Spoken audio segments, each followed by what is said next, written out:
Welcome to the Daily Word, verse by verse. Grab your Bibles and follow along as we study the book of Colossians. Keep in mind, I am using the Holman Christian Standard Bible.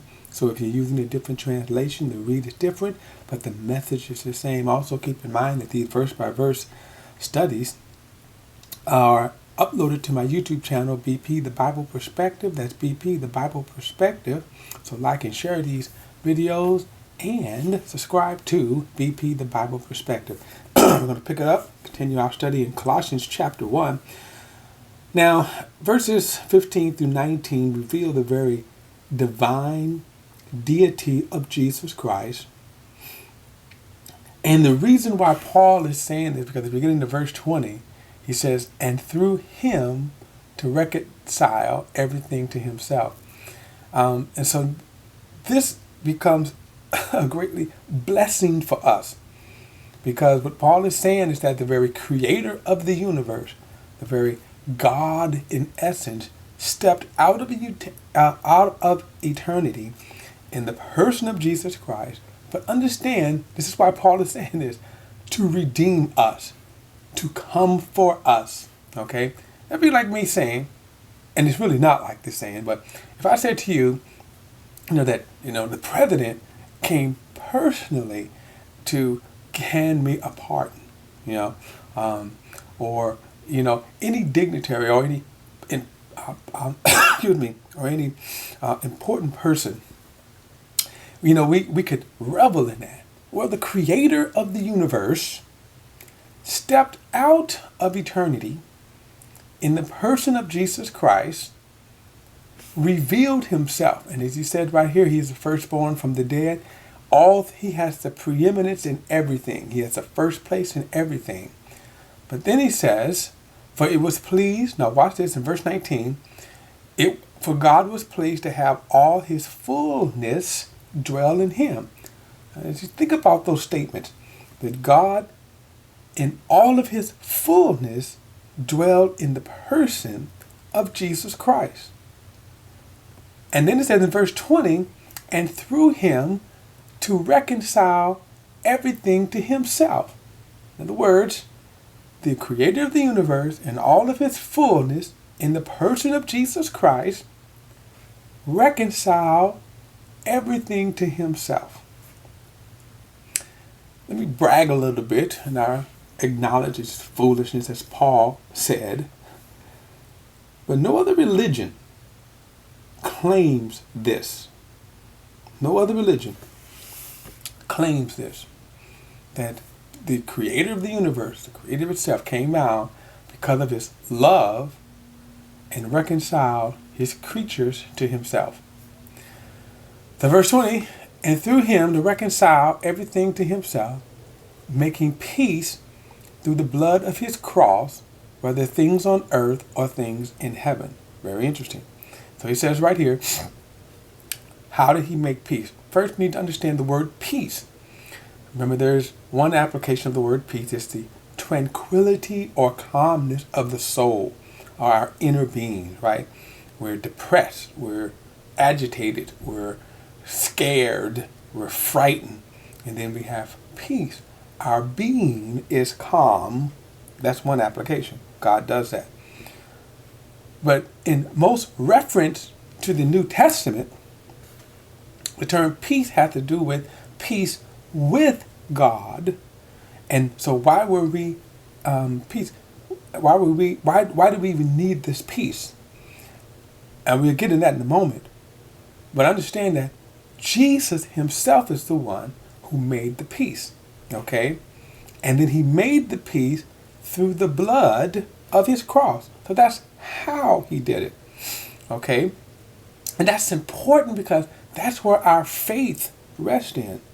Not in my good works, not in religious orders, religious regiments, religious commandments, religious practices, but in the blood of his cross.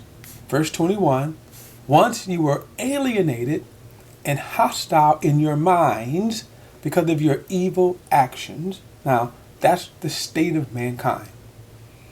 Through Adam, we were alienated from the life of God, but we were not only alienated, but we were also enemies. Your good deeds were never enough. We're like saying, the feud between the Hatfields and the McCoys. It was the blood feud, if you ever read the story, from a family from generations down generations. If a Hatfield saw a McCoy, he fired upon him. Why? Simply for being a McCoy. We can go on and say the same thing. We view enemies today. If we were at war with someone, the mere fact that we would say that person. In fact, we did this in the United States and with the Japanese. They were Japanese Americans, but they were viewed and treated as enemies because we were at war with Japan, despite that these Japanese were citizens. Well, I say that because, again, we were enemies of God, and we need to understand on what basis that we were enemies with God, our sinful nature. Notice he says we were hostile in our minds because of our evil actions that made us an enemy of God, to which we could never cure. We could never resolve by ourselves. So he says, once you were alienated and hostile in your mind because of your evil actions, but now he, Jesus, right, who all of the fullness of the Godhead dwell in him, has reconciled you by his physical body through his death to present you holy, faultless, and blameless before him. Now again, a couple of things you need to understand right here, because this is the essence of our faith. This is the essence of our salvation. Why we believe. Why water baptism can't do this. Why keeping commandments can't do this. Why church membership can't do this. Okay? First we start off with enemies of God, to which we could never ever reconcile with God. Human effort could never reconcile to God. That's the first thing. Then he says, but he reconciled us in his physical body. What? Now we also know, back up in verse 20, through the blood of his cross, right? So his physical body through the blood of his cross, and through his death, then he did what? He presented us holy, faultless, and blameless. So how does God see us? When you look at this camera, he sees me faultless, blameless, and before him. He sees you faultless and blameless. Not because in any stretch of the imagination I have met God's requirements, but through the faultless actions of Jesus, the perfect actions of Jesus, his blood, through his death and his burial and his resurrection. That's why. And so God views us, sees us through that lens. And you want God to see you through that lens. You do not want God to see you through the lens of your reality. What you really are, even though God already sees that, in other words, because you were alienated and you were enemies in mind. But God sees you through the prism of what Jesus did. So the last thing he says, so that's where we are holy, we are faultless and blameless before him.